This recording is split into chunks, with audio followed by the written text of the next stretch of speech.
Situation 15. Back in Seoul. Mr. Park and Sumi fly back to Seoul.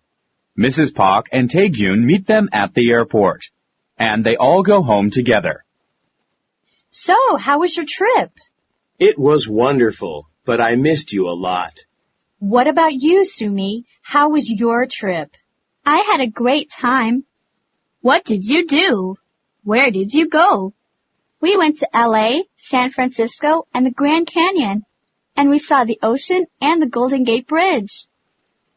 When I go next year, I will go to New York and Boston. That's a good idea. New York and Boston are close to each other, just like Los Angeles and San Francisco. Mr. Park takes out a box from Burberry's and gives it to his wife. Oh, I almost forgot. Here is your present. Thank you, dear. I thought you forgot. How could I forget my wife? I have a good idea. Why don't we all go to America next year? That is a good idea.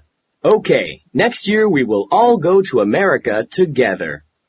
That means we should practice our English every day until next year. Okay, let's only speak English from now on.